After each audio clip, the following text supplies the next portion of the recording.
یوسف کو بچانے کے لیے بولے ہیں، کبھی مریم کی عصمت کے لیے بولے ہیں، لیکن ہر ایک کا بولنا ایک حد تک کامیاب رہا۔ یوسف بچے نے بولا، خدیجہ کی پریشانی دور ہوئی، فاطمہ زہرا نے بولا، ارے مریم کی عصمت باقی رہی، عیسیٰ نے بولا، عجیب کلام کیا، سب بول کر کامیاب ہوئے۔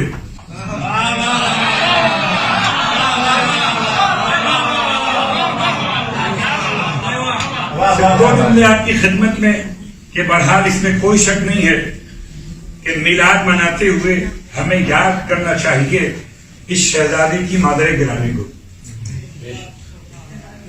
صاحبان علم و ادب کا مجمع ہے، شہزادی کا اسم گرامی ہے رباب، ہمارے اردو میں ام رباب کہہ کے یاد کرتے ہیں، یہ ام رباب نہیں رباب ہے۔ رباب بنت امرؤ القیس، امرؤ القیس اور ہند الہنود کی بیٹی، ماں کا نام تھا ہند الہنود، باپ کا نام امرؤ القیس ہے، لیکن عجیب بات ہے، نہ ماں کو دیکھی نہ باپ کو دیکھی، شخصیت کو دیکھی۔ مجھے بتائیے آپ میں سے کس کو یاد ہے کہ اماں فضہ کی اماں کا نام کیا تھا؟ اماں فضہ کے ابا کا نام کیا تھا؟ نہ ابا کا نام یاد ہے نہ اماں کا نام یاد ہے، فضہ کا نام یاد ہے۔ بہت سے ایسے ستارے نکل آتے ہیں کہ ماں باپ کا نام نہ بھی یاد ہو تب بھی شخصیت نکھر کے سامنے آتی ہے، اور اس میں کوئی شک نہیں کہ مولا فرماتے ہیں اپنی اولاد کو سب سے بہترین تحفہ اولاد کے آنے سے پہلے، دنیا میں اولاد کے آنے سے پہلے اولاد کو تحفہ کیا دے سکتے کہ اس کے لیے اچھی ماؤں کا انتخاب امام کے الفاظ۔ اسی لیے مولا مشکل کشا نے عباس کے لیے ام البنین کا انتخاب کیا۔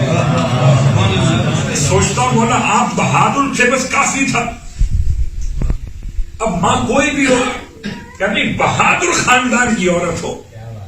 پتا چلا اولاد بہادر ہونے کے لیے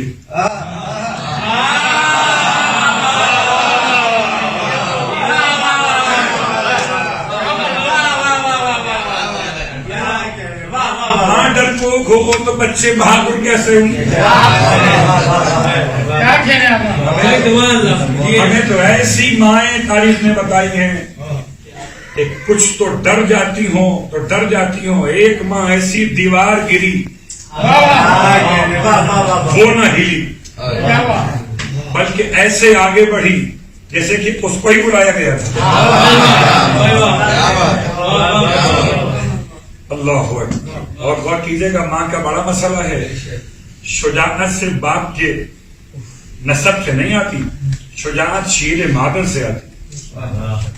میں سوچتا ہوں جیسے انتخاب تھا حضرت عباس کے لیے ام البنین کا، ایسا انتخاب ہے اصغر کے لیے رباب۔ رباب کی شخصیت کو بیان کرنے کے لیے سرکار سید الشہداء کے اشعار میں سے 4 مصرع آپ کی خدمت میں فرماتے ہیں، لعمرک انی احب دارا، قسم زندگی مجھے وہ گھر بڑا پسند ہے، تحل بہا سکینۃ والرباب، اس گھر میں سکینہ اور رباب ہے، مجھے وہ گھر بڑا پسند ہے۔ احبہما، اتنا کھل کر اپنی زوجہ کے لیے معصوم کا یہ جملہ، احبہما، میں سکینہ اور رباب دونوں سے محبت کرتا ہوں، احبہما، وابذل جل مالی، اور میں خرچ کرتا ہوں اپنے مال کا بہترین حصہ، ولیس لعاتب عند عتاب، اور کسی سرزنش کرنے والے کو کوئی حق نہیں ہے کہ مجھ پر جملہ کہے اتنا مال خرچ کرو۔ سکینہ اور رباب کے لیے امام کا یہ جملہ، اور کیا خدا کا کرم ہوا کہ سکینہ کو اصغر کی بہن بنایا، ربا کو اصغر کی ماں بنایا، رشتہ دونوں سے جوڑ دیا. دو ہی آپ کی اولادیں ہیں، ایک کا نام سکینہ ہے اور ایک کا نام عبداللہ اور رضی یا شہزادہ علی. اور چونکہ آپ کی آمد ہجرت کا وہ برس ہے کہ جس کو کہیے 59واں برس، یہ بعد میں لکھا کہ 60واں برس، کہ 61ویں برس میں محرم واقع ہوا، تو 60ویں برس میں اصغر کی آمد مدینہ منورہ کے اندر. امام نے اپنے ہر بیٹے کا نام رکھا علی. علی، اس کے بعد علی، پھر اس کے بعد علی. مروان کو بڑا مسئلہ تھا، کہنے لگا چوتھے امام سے کہ تمہارے بابا کو کوئی اور نام نہیں ملے. پوچھا تھا اس نے کہ تمہارا نام کیا کہا؟ علی. بھائی کا نام لگا وہ بھی علی، چھوٹا لگا وہ بھی علی. تو اس نے کہہ دیا اس سے کہ تمہارے بابا کوئی اور نام نہیں لکھنے کے لیے. چوتھے امام جب اپنے بابا کے پاس آئے، بڑا بابا وہی کہہ رہا تھا کہ کوئی اور نام نہیں تھے. ارشاد میں اگر خدا مجھے 100 بیٹے دیتا میں سب کے نام علی میں رکھتا.